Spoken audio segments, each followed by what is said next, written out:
Welcome. Thank you for joining me for tonight's edition of our Spiritual Survival Skills Salon, 4 months in the making. And it's nice to see a lot of familiar faces. Hey, friends, and some new ones and folks I haven't seen in a while. So whatever brings you tonight, we'll find out in a moment. Welcome.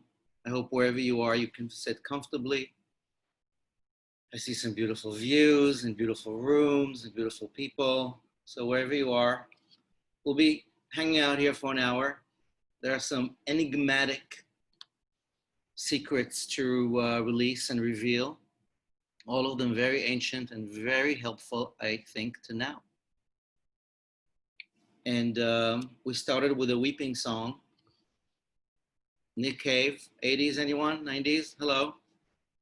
Not exactly punk, but like dark.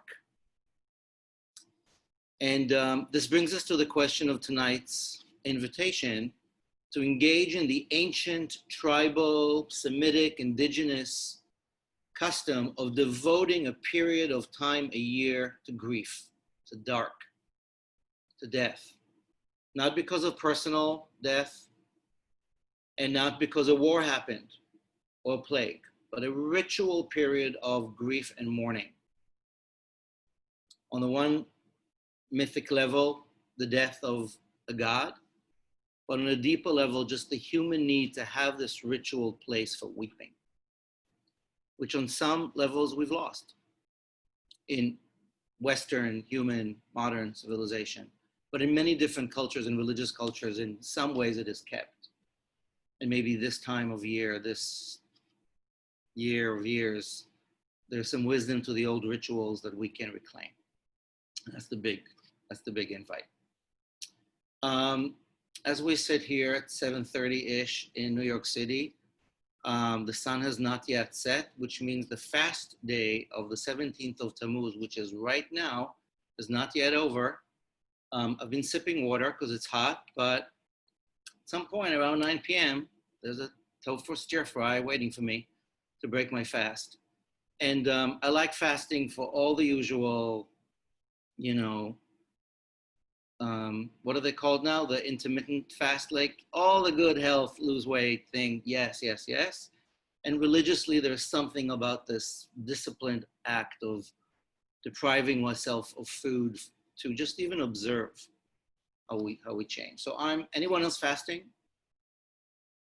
Yes, Caitlin, hardcore. Okay, right on. I can't see everybody, but no pressure, no guilt. There's many ways to walk the talks. This is a minor fast. As a kid and as a grown-up, you'd be like, oh, my father, I believe, of blessed memory, I see his picture right now, would not fast 17th of Tammuz. He really only fasted the big ones. And he said, listen, I was in Buchenwald. I fasted plenty. But Tisha B'Av, which is coming up, and we'll get to it, and Yom Kippur he did.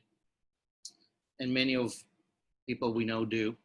So why do we? What the hell is 17th of Tammuz, a minor fast day on the Jewish calendar?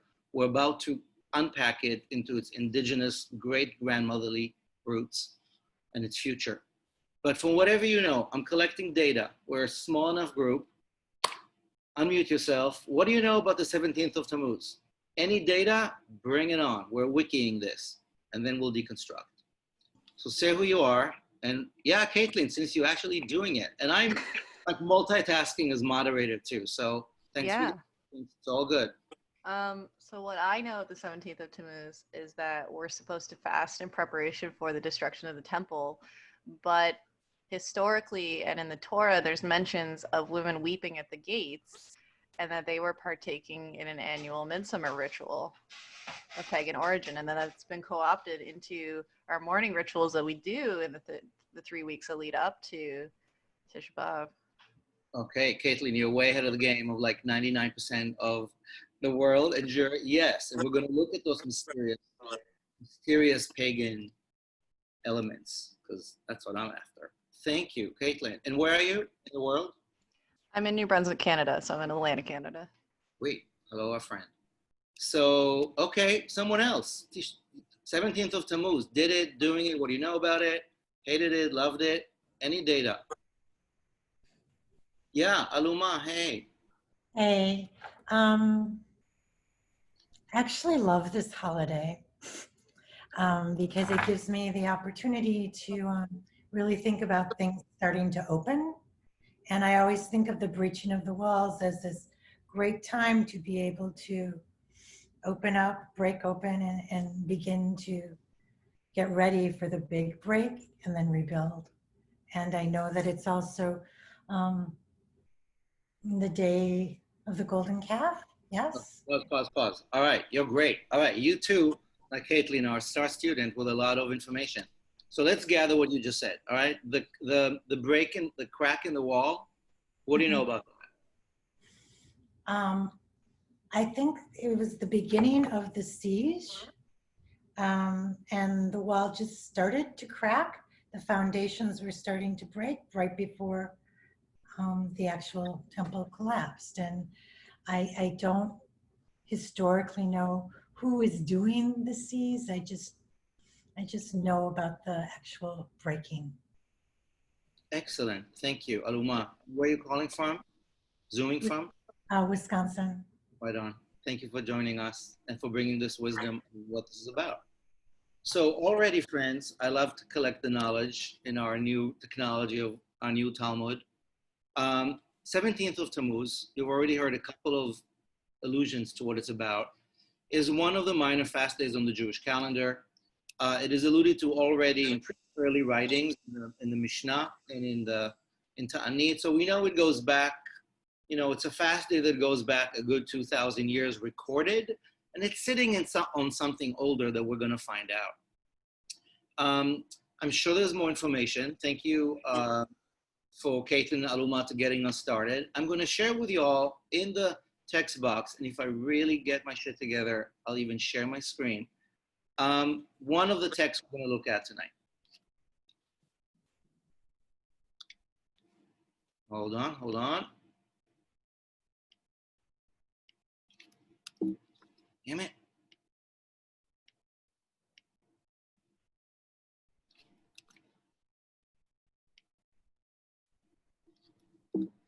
All right, it's not letting me cut the whole thing. So I'm going to share screen. Give me a second. Because of budget cuts, I'm also moderating, just FYI. No, I'm just kidding. This salon is usually just much smaller, so it's just me. But I think I can do this.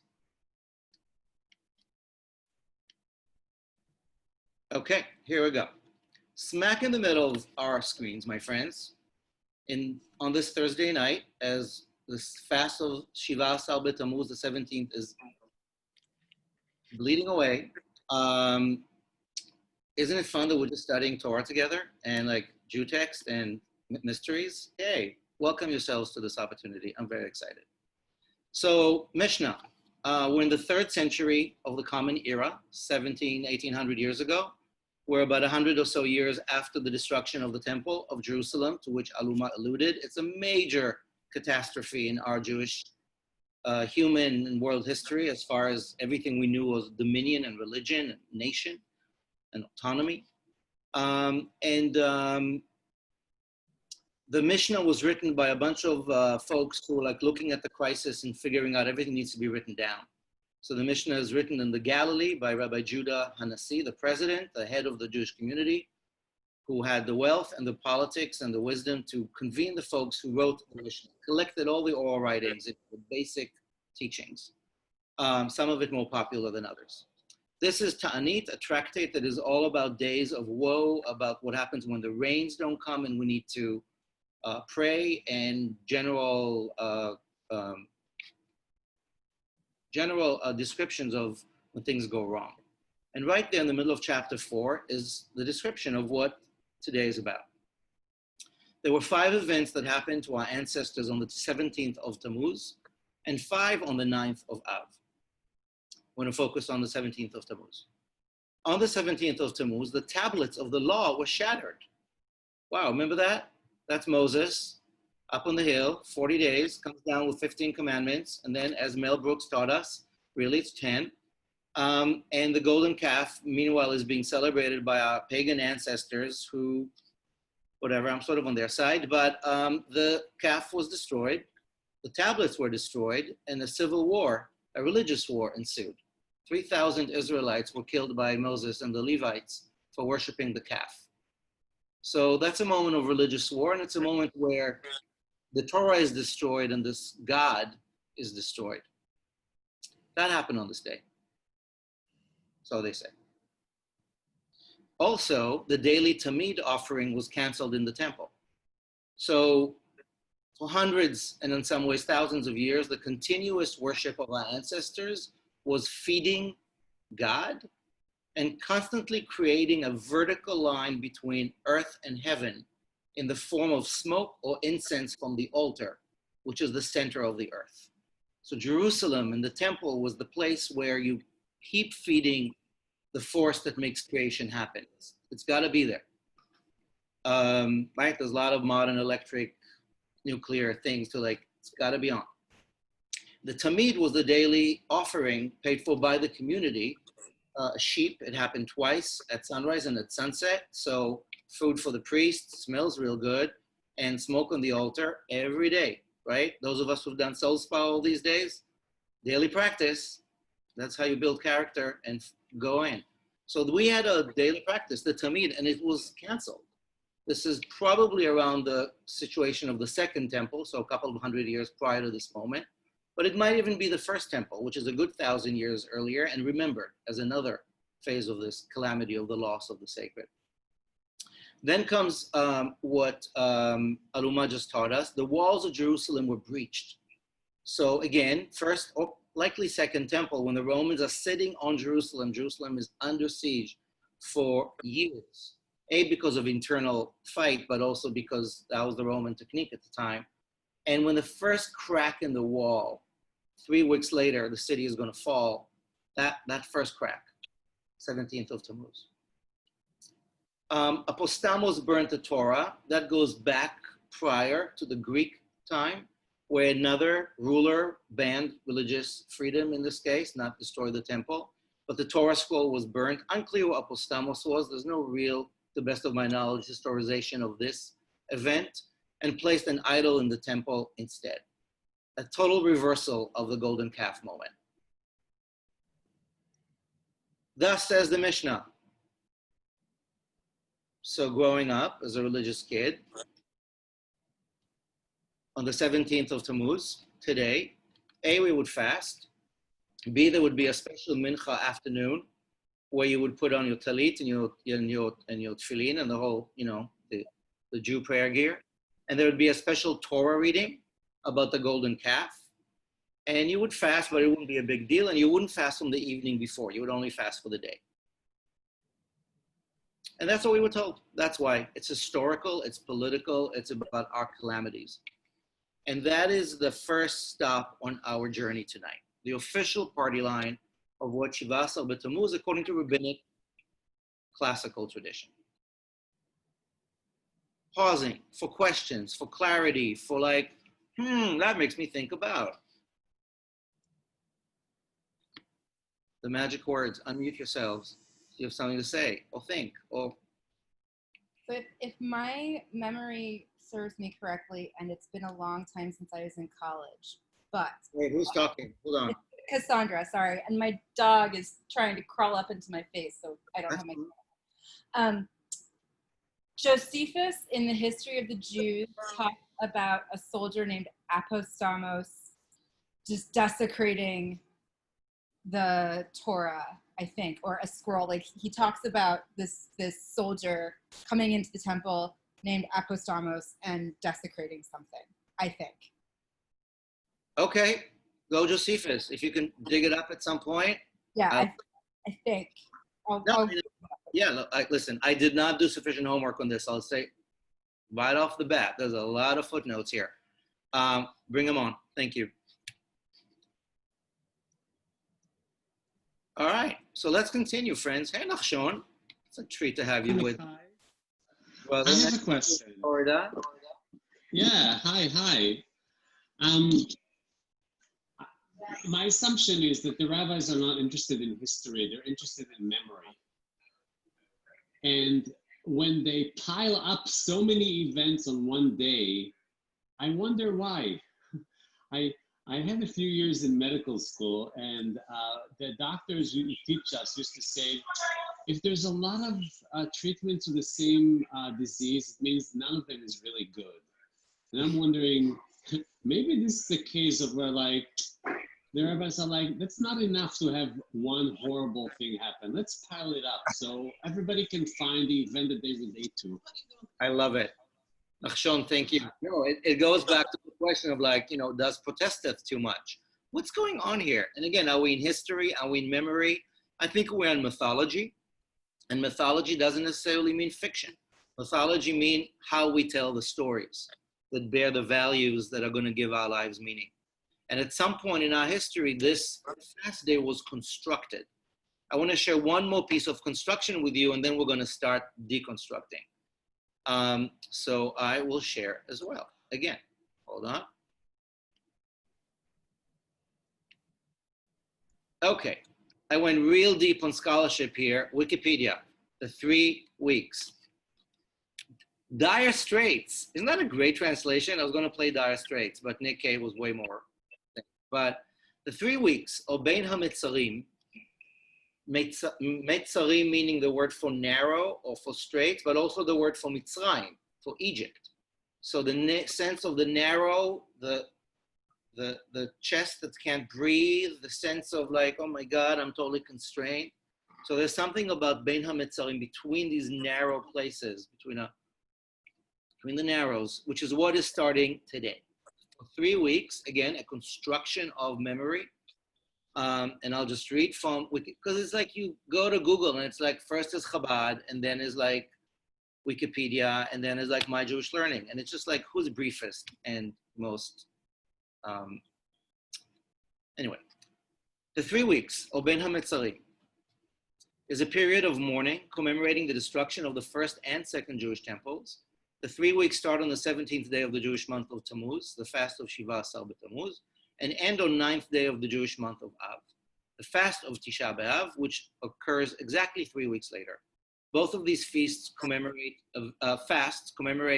events surrounding the destruction of the Jewish temples and the subsequent exile of the Jews from the land of Israel. The article here from My Jewish Learning that you're welcome to click, I think you can. Can you click if I share screen? If not, you can't, right? One day, I'll put it in the chat box. But either way, there's lots to just Google if you want more about the 3 weeks. Here's what I want to say about the 3 weeks. Again, growing up in Israel in a religious home, that means no beach. That meant no movies. That meant no music. I forget about TV. No, I think TV was like very limited. And we were not uber religious, but it was just like the 3 weeks. And a lot of public things were not happening. It's still the case in Israel now, even now. It culminates with the 9th of Av, with Tisha B'Av, which is the big fast day of the destruction. And in many Jewish summer camps that I'm sure many of you were at, that's like, ooh, let's talk about everything that happened to our people and forge the identity based on trauma. It has worked successfully for thousands of years. So here we are, starting the 3 weeks, 2020, we're in the middle of pandemic, we're in the middle of a political moment that is challenging, and we're in the middle of a national, even global uprising of justice and of repair. And there are conversations happening that I don't know all of you in the room, but I know many of you that we've been having and are having and listening, and they are extremely important. There's grief, there is mourning, there is rage in the streets, and in our rooms and in our Zoom rooms.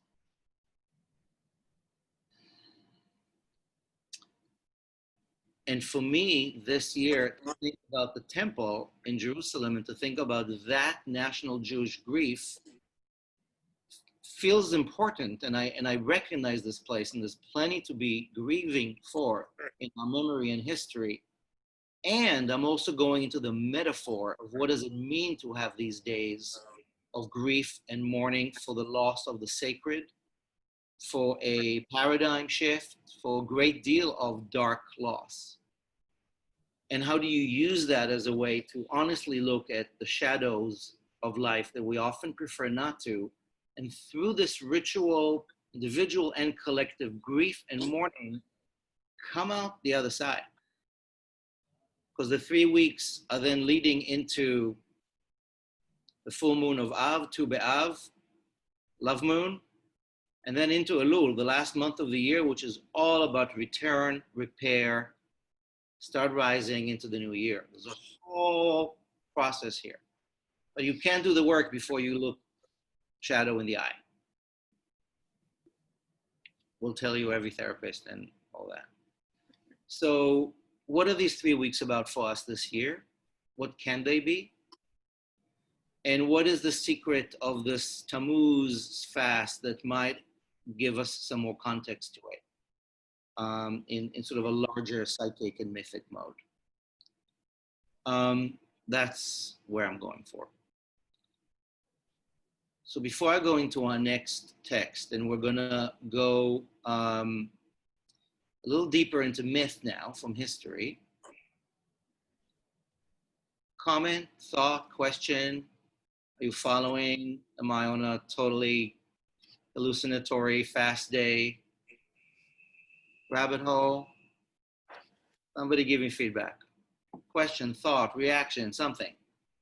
This is Marcy, and I don't have the Judaic history at all, but I was thinking about what you said, that the grief wasn't about a certain thing. You know, it wasn't tied to the death of someone. It was sort of bigger than that. And I think that the grieving is a way of living through the helplessness and the uncertainty until you get to that new place. Does that make any sense to you? Yeah, it's very powerful. I'm seeing heads nodding. So that, I guess what I'm saying is that the grief serves a purpose of keeping you afloat in maybe an uncomfortable place, but keeping you afloat so that you're not overwhelmed by helplessness. You're not overwhelmed by the desire to feel like you could be in control. You're just in a place where you really have to stand still and wait. Thank you. That's very powerful. Thank you. You're welcome. Thank Mark, you. Where are you in the world? Where's that beautiful pink wall? It's in Houston. Oh, right on. Welcome. Yeah, I'm a New Yorker though, so Okay, well, hold both. we're I with, have a house there. oof, yeah, I know Houston's dealing with a lot right now. So Yeah, love, love, love. yeah, Yeah. and new politicians. Oh, well, we're waiting for all of that. So let me go into the next text, folks. Following what Marcy said so beautifully about this waiting, this ritual of waiting in some way.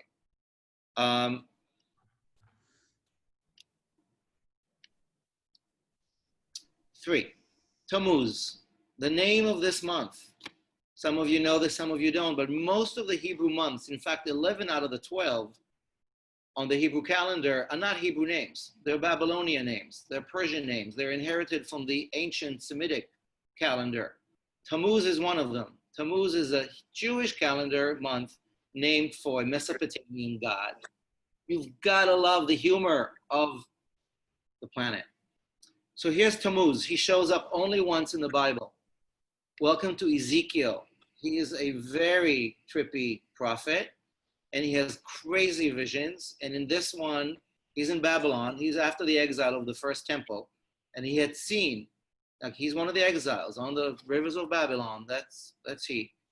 And he has an hallucination, a vision, a prophecy, and God grabs him by the hair and brings him into the imaginary court of the temple in Jerusalem, and he goes portal by portal and vision by vision. In the middle of chapter 8 of that vision, next he, God, brought me to the entrance to the north gate of the house of God, and there sat the women bewailing Tammuz. V'hineh sham hanashim yoshvot mevakot et haTammuz, the Tammuz. And God said to me, have you seen, O mortal, Ben Adam, you shall see even more terrible abominations than these. Thank you very much. So that's Ezekiel, okay? We're like in the... What's on the north side of the temple? Oh, I don't remember. There's very important dimensions and mandala-esque dimensions to everything. Forgive me. I'm more familiar with what's happening on the east side. That's been my research. Shal Hamayim, the water gate, and the eastern gate, where many of the rituals took place. So I'm not sure about the northern gate, but again, footnoted away. So what are we talking about here? You see this picture over here? Welcome to Tammuz, Dumuzi, the god who rises, dies, and rises again. The shepherd, the grower of fields. He has many, many names. Excuse me. He is Sumerian. He's of the Mesopotamian ancient human origin story. And there's many, many, many stories about him. Oh my God, some people are awake at ridiculous hours. So Dumuzi, Tammuz, is a god that is known from the ancient world. And wow, amazing. And he has an extensive library that was discovered primarily in the cuneiform libraries of the 19th century.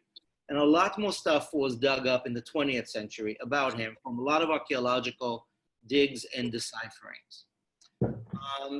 You might know him by his later name, Adonis, in the Greek mythology.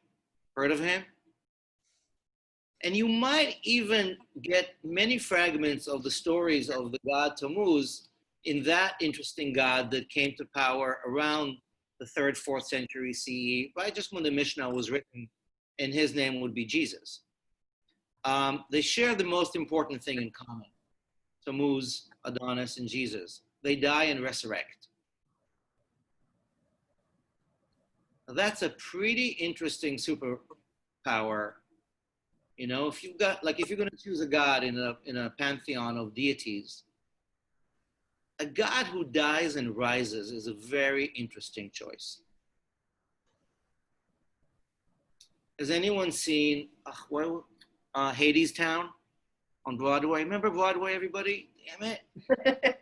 We'll be back. Anyone seen Hades Town? Mark? Yes. Lorraine? Yeah. Well, it'll be back, folks. Grab it. It's basically based on the story of Orpheus, who goes down to Hades because of love. It's always love. And it's about Persephone, who spent 6 months of the year under the ground and then 6 months of the year above. And that's when spring happens. That seasonal story of the Greek mythology has its roots in the mythology of Dumuzi, Tammuz, and his consort, Inanna. Inanna, or by her other name, Ishtar. You might know her as Esther. That's a whole other story. But the goddess of the heavens, Inanna, is matched with the god of the shepherds, Dumuzi. In the Sumerian mythology, there's the Akkadian version. There's like Mesopotamian B2. I'm syncretizing the whole thing because there's a lot of different versions. But like the big popular Disney version of this is that Tammuz is really like the god of agriculture and of shepherds. He's being married off by the sun, who's the father of Inanna, the queen of heaven. They are so in love. They have the best sex ever. It's described in endless, thousands of years old cuneiform tablets. My mother, I think, is on, so I will blush. So I'm not going to read them to you. But no, I'm just kidding. There's a lot of them. There's a lot of them. The Gilgamesh epics has some of them. A lot of the epic hymns from the temples of Inanna, the goddess of the heaven, who was really the goddess of the Near East. You know, we got to say that in the world of patriarchy, yeah, the gods were strong. But it's really at this time that the goddess is really who calls the shots. And we're seeing the gradual takeover of the male gods, Yahweh being one of them, suppressing the mother and the consort. But in the early Dumuzi and Inanna texts, their love is the fertility that makes the world happen. The new year in the ancient world was the day in which Inanna and Dumuzi come together under the apple tree. The interesting biblical allusions here. And that's when the year began. And in the ancient temples, the high priest and the high priestess or the princess would copulate publicly in Hieros Gamos, the public union of masculine and feminine to represent Dumuzi and Inanna, earth and heaven, all the elements coming together. So that's Dumuzi. He's a big deal. And Inanna is a big deal. She also has a big ego. So here I'm going to go into the myth of Ishtar, who goes down below. And Mark, it's good to honor the memory of our teacher, Diane Wolkstein, of blessed memory, an amazing, important storyteller, teacher, mythologist, author, who devoted so much of her research to Inanna and to Ishtar and to the descent to the underworld and what that's about. Here's the really unfair, quick version. And this is worthy of a whole night. And good Lord, last summer, on this night, I was in Israel. I haven't thought of this. Yay. I was on the banks of the Jordan River with a motley crew of radical fairies, which is a queer, all-gender, spiritual tribe that I helped to found in Israel, and it's doing great. So the annual summer gathering happened on the banks of the Jordan River, and we staged on this night the epoch of like Dumuzi and Inanna and the descent of the underworld and what comes next. It was really fun. So one day we'll do it at live show. Inanna, the goddess of heaven, decides to go visit her sister, who is the goddess of the underworld. There are some versions where the higher part of ourselves needs to go to the lower part of ourselves to fix some stuff. But in the official version, she goes down to take over the underworld. She wants to be queen both of above and below. And she goes down, down, down, and there are 7 portals. At each one, she takes down her crown, her power, and by the end of it, she's completely naked at the gates of the underworld, and the demons come, and her sister, who's a big, dark witch of the underworld, basically kills her. It says, and she puts the dead corpse on a stake, and the gods intervene. Long story, she gets resurrected, and she gets to go up, but on condition that somebody gets to replace her for 6 months. No, sorry, to replace her, period. So she's like, wow, that's great. So she goes up and she needs to find someone to replace her. And there's a whole little saga around that. But the most important thing that she comes back to the holy apple tree, where she and Dumuzi had the best, religious sex in history, and like the place of union. And there she finds that Dumuzi has been keeping busy and he's not exactly mourning the loss of Inanna. Some say he's hanging out with his Enkidu, who is both his competitor and is another hot shepherd. Some say he's with every other goddess under the moon, and some say with all of the above. But Inanna is really mad. The feminine is mad at the masculine. He hadn't been steadfast. So I'll share this short text with you.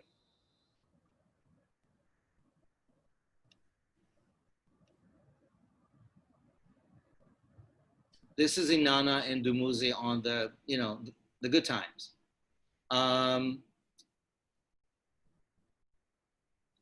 This was in the Iraq Museum.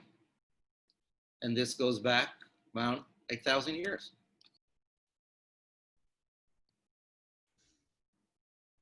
Here's a text, English, from one of the fragments of Inanna's descent to the netherworld. This is when she comes out. They followed her to the great apple tree in the plain of Kulaba. There was Dumuzi, clothed in the magnificent garment and seated magnificently on a throne. The demons seized him there by his thighs. Holy Inanna, ... The ... is what happens next. It's not pretty. Holy Inanna wept bitterly for her husband. She tore at her hair like esparto grass. She ripped it out like esparto grass. I'm not sure what that is. You wives who lie in your men's embrace, where is my precious husband? You children who lie in your men's embrace, Where is my precious child? Where is my man? Where is my man? Where? So that's just a teeny fragment of the many litanies and the laments of Inanna. And when we're talking about the women in the temple in Jerusalem and Ezekiel's vision, this is a man living in Babylon, already in that culture. When the women are crying for the Tammuz, they're doing what Inanna was just doing. Crying for the Tammuz, for the dead god who's been slain, who goes down for 6 months. His sister does a deal with him, long story, and his sister goes back for 6 months, and he goes back for 6 months. That's why in midsummer in the Middle East, the god of vegetation is dead, is dry as hell. God is dead. So the women crying for the Tammuz midsummer in Mesopotamia and then in Crescent as it emerged and grew to include the Jewish traditions here are crying for the dead God who has been slain by Inanna, who then cries for him. But really, it's really about the seasons and it's something about this return. But there's grief. And what we know, and there's much more literature here, that the ancient weeping for Tammuz would last usually around 3 weeks, sometimes 40 days. And there were rituals in the temples where women and men would keen. There were particularly music, and it was like the public time of mourning.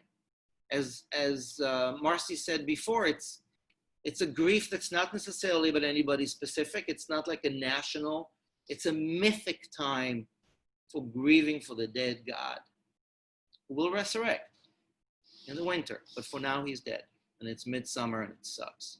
There's no AC, to remind you, in the ancient world. So that's part of what we're dealing with the 17th of Tammuz. And if you pay attention to those 5 elements that, as we said, thou protesteth a bit too much, as Nachshon was saying, think about them. They're all about a dead God.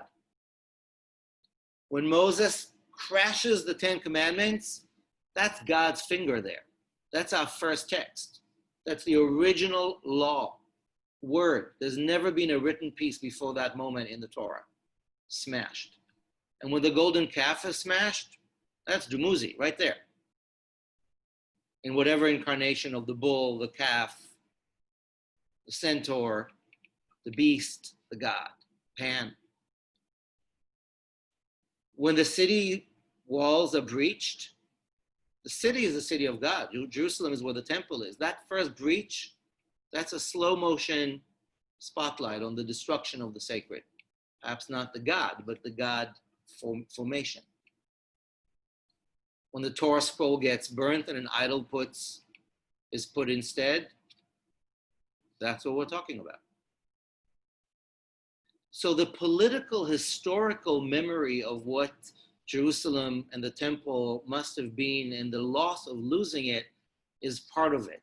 But I think inside of that, the rabbis, the sages who created these fast days and these metaphors were sitting on an older human need to weep. And to be in a cyclical understanding that it's not about politics, it's not about history, it's not just about our trauma, it's about something much deeper that's about the human need to weep. The death of this God, this husband, this whoever he was. And, you know, you can love him or hate him, he's quite a character. But this is, you know, this is not Disney. This is the big mythology of life. And this is grief, midsummer, ritualized in the temples. We can talk about what we lost, what we gained when it became, you know, about the temple. What is it really about? So I'm going to pause here for a moment. It's 8:15. We have another 15 minutes. There's one more text I want to share with you about Adonis and Jesus, just as an interesting aside. But let's stay in our Jewish story for a moment. We got 3 weeks ahead of us. Tisha B'Av is coming up. We're in the middle of summer. in the middle of pandemic, however we're experiencing it. It's bad, it's real. It's on us to stay as safe as we can. People are dying and people are ill, and there's a great deal of anxiety and fear for the future. In the United States, racial justice, for me, for others, is an absolute priority, overlooked for far too long. And that brings with it a great deal of reckoning and grief and work. On the Jewish calendar, here we are, the 3 weeks. They're going to lead into Elul, a month of self-reflection, public reflection, and opportunity in the middle of all this to really take this time seriously. And then begins a new year. And we're going to need everything we can to hold on there with the grief, with the weeping, with the healing, with the ancient and the new tools to help us survive and thrive. So I wanted to dedicate tonight to understanding some of the history of the 17th of Tammuz, the dying God and the resurrecting God, the chance to weep together, to take time to look shadow in the eye, our own and collective ones, and also invite us to think about what might these 3 weeks look like for us. How may we use these historical, mythic days, this midsummer period, ancient, of like, let's take time to mourn. What's a good process here? Personally, collectively. Not now, but I will say that we are planning an event for Tisha B'Av. There'll be several, but for the Lab Shul community, we'll invite you all and join others to really end Tisha B'Av, the fast of this broken temple and the broken sacred, into beginning rising into Elul and into rising from the rubble into this work. But I want to invite us tonight and in the 3 weeks ahead to do our own internal work and also maybe think together. What is it that we want to incorporate? So that's the invitation. Yeah, I'm going to open it up in just a second. So I just want to be clear with my intentions. I want to talk a little bit about what we might do with this time this year, how we can utilize this myth in these days in ways old and new. And be in these dire straits in this time of focus. Narrowing our focus in some way. Before we go there, I just do want to open it up for about 5 minutes to any reactions from you, or a very short question about the enormous information I just threw at you about the evolution of this Mesopotamian God and how he is both hidden in plain sight and so unseen in the month and in the day and in the fast. Any thoughts, reactions to all this stuff about Dumuzi and his death and the weeping? I know it's a lot. What can I do?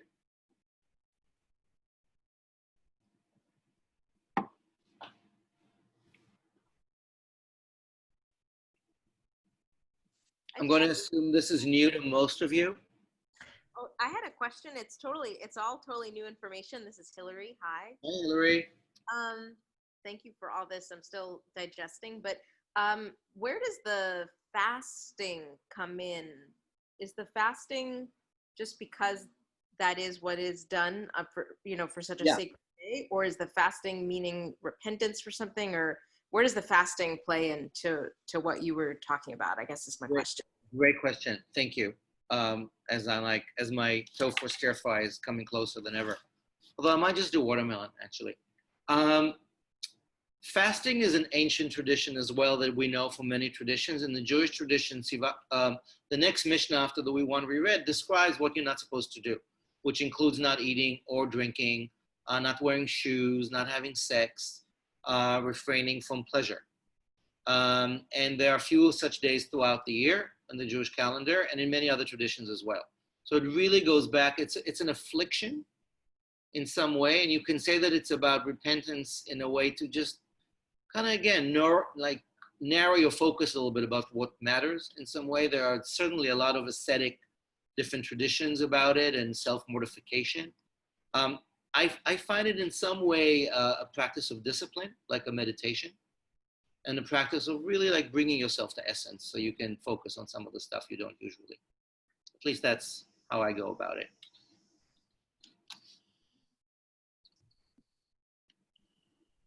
Yeah, Aluma. I think it's pretty amazing how our calendar always gives us all these times to be able to narrow our focus and give us time to reframe and restructure ourselves. And I know about Inayana, and I know that myth really well. I never knew that it was connected to this, which is kind of mind-blowing to me. Which makes me feel again like it's connected to the cycles. It's giving us permission to deconstruct and rebrand ourselves. And our whole calendar's like this, but especially these 3 weeks are. Yeah, absolutely. Thank you. The permission to deconstruct. I'll take it. Sarah, was that you? Had to unmute. So, don't know much about mythology. This was very interesting, but to your question about what does it offer us in our time that we're in right now. So I agree with what you just said, this idea of the cycle and the bookends that we begin today. We get to 3 weeks, there's that bookend, and then Tisha B'Av brings us forward. But what's fascinating to me is I grew up on the beach, and my mother always said, oh, it's the 3 weeks. You can never swim in the ocean during the 3 weeks because it's always stormy. Please be careful. Now, obviously, I was at camp during the summer, so this came up years later, and I'm like, what are you talking about, etc. But it's inevitably true because I was out at the beach 2 days ago and it was getting much stormier. So the metaphor of like, don't swim for 3 weeks because it's rough, not because we're Jewish, you know, like it could have been that, but it wasn't in my upbringing, has always stuck with me. And then this year, when you say, you know, what could these 3 weeks offer us in the middle of what we're going through right now? It's literally the pause, like just everybody stop and do whatever it is one does in the 3 weeks from the religious end or ritual end. And it allows me to just say, it's okay just to stop. This has just been overwhelming and I need to stop. And if it takes 3 weeks to get to Tisha B'Av, so be it. And I just wanted to add very quickly an anecdote that has always stuck with me of a 10-year-old student I had. And the week after 9/11, when we came back to school, she said, you know, could I ask you something Jewish? I said, yeah. And she said, so like if Al-Qaeda decides to like come back in 50 years and do another bombing of, you know, fly through of the Twin Towers, do you think it's gonna happen on September 11th? So that like when we do the Tisha B'Av thing that I learned about once, it's always about like everything smushed together on one date, which I thought was like the most profound question that a 10-year-old would say in the throes of having lived in Manhattan 9/11. So like that's always been my frame for this period. Oh my gosh. Yeah. Wow. Sarah, wow, thank you for all of that. Wow. True about the beach. I've heard that too. And I've even seen it like qualified scientifically and completely, you know, ancient wisdom about when is the sea a little stormy in Arabia. Yeah. Anyway, it is what it is. The 3 weeks are here. I really think it's an invitation for us, maybe even as individuals. I will say, I'm going on vacation tomorrow. So otherwise I would have done like a 3-week, maybe next year, like a Dire Straits something, journey together, everyday check-in. But I invite us to do our own grief journal. Take the time, I don't know, find a song that makes you weep a day. Think like, you know, I love what Sarah said about we just need the time to pause. I mean, I know I do, but there's something about this period, and maybe this is not the year to do too much heavy lifting, but just observe and know that these 3 weeks are giving us some opportunities to, okay, spend some blues time, see some movies that make us weep, have some hard conversations, do some writing, some meditating on we are. We are in trauma, my friends. We're in the middle of it. So perhaps that's the invitation. I want to look at, and I reached out to our friend Reverend Derek McQueen, who's a dear friend and teacher and mentor, to ask him about Lent. Because one of the things that I've sort of discovered is that the link from Tammuz, into Adonis, then makes an interesting leap into Jesus, and that's where Lent comes in interesting as a 40-day technology of, which is like we do with the Omer and Elul, like we're all doing it, it's not unlike Ramadan, but like a period of introspection. So I want to share one last little text with you.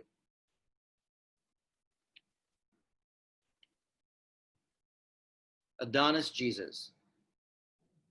The church father Jerome, this is 4th century CE, not 4th or 6th. No, I think he's 4th.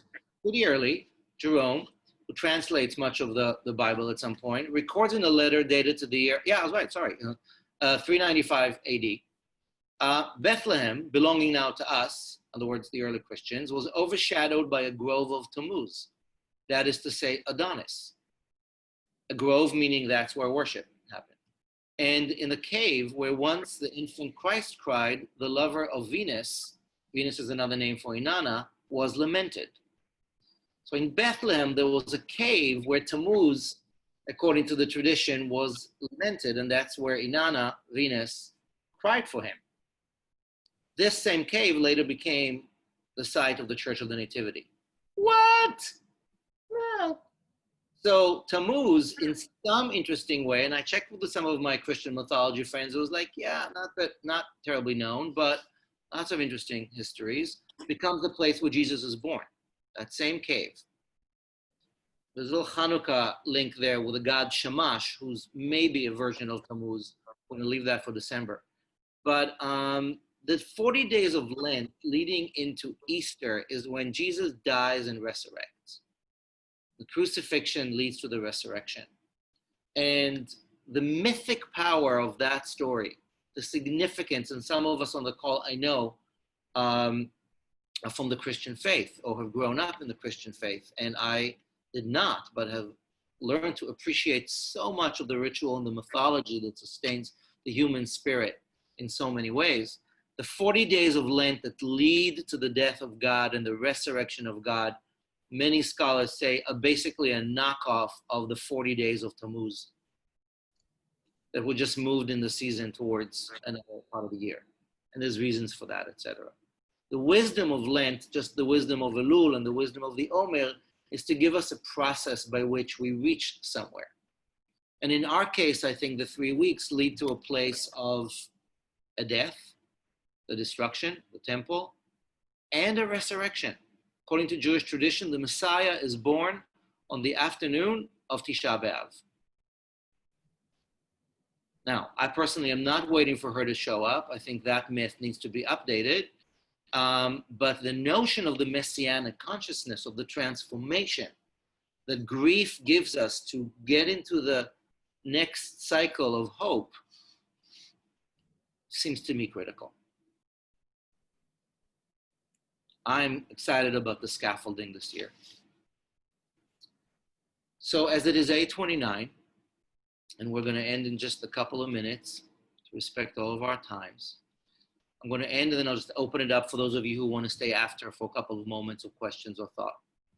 But I just want to say the invitation for tonight as part of our spiritual survival skills salon is to look at a lesser known but kind of significant tool in our toolbox, known by some, now by more, that is, I believe, helpful for us to do our own work of physical and mental and spiritual repair so we can be there for others and really help rise. Be the friends, allies we need to be, and the people we need to be. And that means looking grief and looking shame and looking sorrow and looking remorse and looking all the dark stuff in the eye as best as we can in whatever formats we can, safely and holistically, and then create the rituals where the weeping leads to the next. As they say in the Psalms, those who sow in tears reap in joy.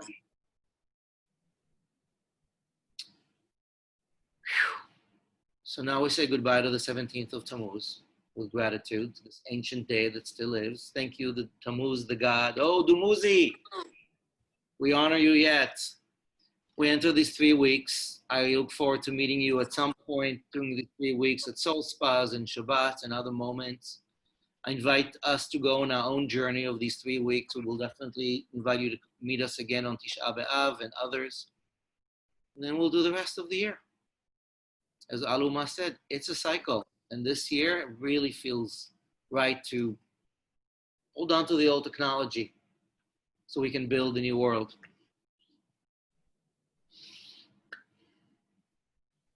Thank you, friends. Lovely to journey with you and learn from and with you.